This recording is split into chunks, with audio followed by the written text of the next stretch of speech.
What's up guys, Josh from Strength Side. This is the Hip Strength Essentials episode. We're gonna start with some isolated hip exercises and then move into bigger integrated movements. Comment below, let me know which of these are your favorite or which ones you're looking forward to trying out after this episode. Single leg bridge. Lie flat on your back and put one foot into the ground. Raise the other knee right above the hip. Press the foot into the ground, squeezing your glute in order to raise your hips as high as you can. Make sure to keep your core tight so your lower back does not overextend, and squeeze your glute as hard as you can on each rep. I recommend pausing at the top for a 1 to 2 count and lowering down slow and controlled.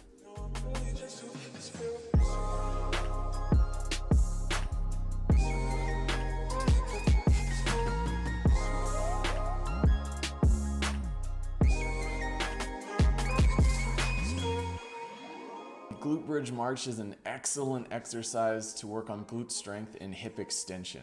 Go into a glute bridge position with your hips high, lift one knee at a time until it comes right above the hip, and then control the foot back down. Notice how I keep my hips at the same height during the whole exercise. As you lift the foot, your hips will want to sink down. It's your job to keep the hips driving up throughout the whole movement.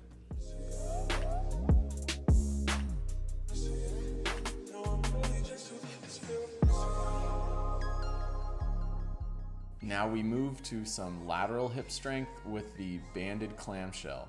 Put a band right above your knees and then come into a side lying position. You'll have your knees at about a 60-degree angle, and from here, you're going to press the top knee up into the band as hard as you can. Let's pause for about 4 to 5 seconds and then lower back down. Essentially, you're trying to open up your hip as much as you can without moving the pelvis. So we're trying to keep the pelvis and the torso in a squared position right ahead of you as you just open the knee and the hip. I like to put my hand on the outside of my hip to make sure the pelvis is not moving and to see if I can feel those outer glutes turning on and activating.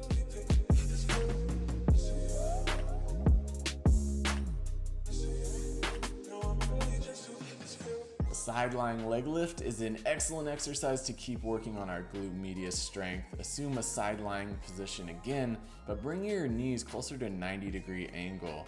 Straighten the top leg and lift the leg as high as you can without changing the pelvis. Pause at the top for 5 seconds. I find that the pauses in these exercises are essential for activating and fatiguing the muscles that we're trying to use.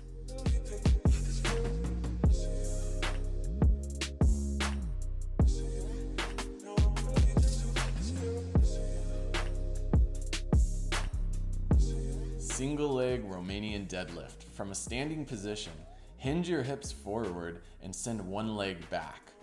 Keeping your spine as straight as you can, attempt to get your torso to about parallel to the ground.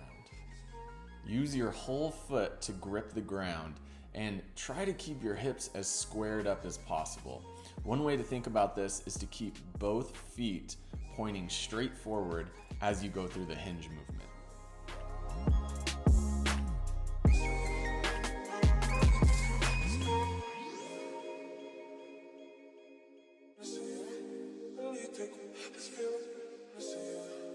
Next is the single leg Romanian deadlift with a straight leg.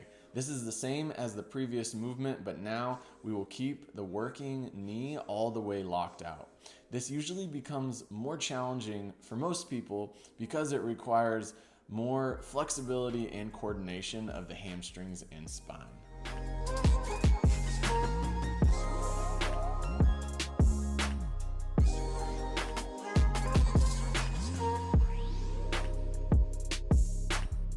The single leg good morning requires a lot of control and strength from the hips because you don't have your off leg going backwards to counterbalance you. For this version, float the foot of your non-working leg right next to the ankle of your working leg. Keep the knee all the way locked out, keep your spine straight, and hinge your hips forward until you reach parallel and come back up.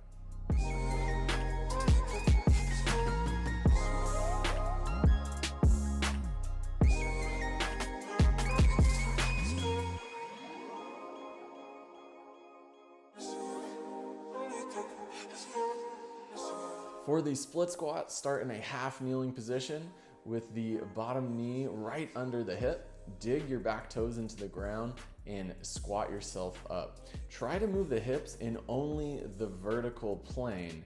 Put about equal pressure into each foot, which means both legs and hips will be working equally. Keep an upright torso, keep your hips straight forward, and try to keep the back hip extended throughout the whole movement.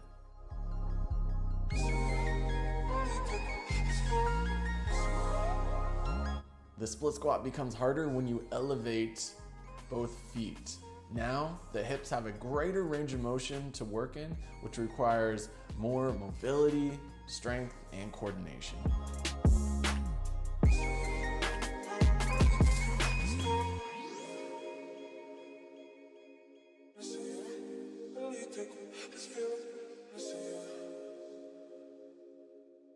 The goblet squat is an excellent way to integrate everything that we've been working on thus far. Hold a dumbbell right under your chin. Squat down slowly, keeping your elbows to the inside of your knees, which will make your knees push out slightly. Lower down, controlled, pause at the bottom, and stand back up.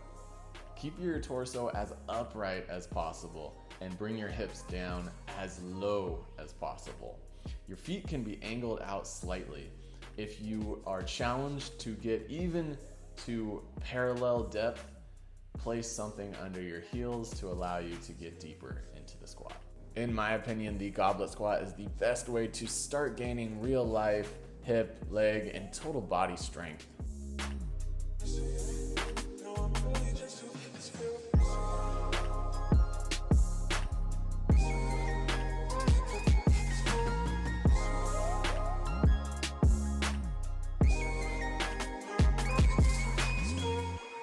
Guys, I hope you enjoyed this video. You can check the description box for a sample hip strength routine. Give this a thumbs up if you enjoyed it. Subscribe to Strength Side. As always, I'll see you in the next one.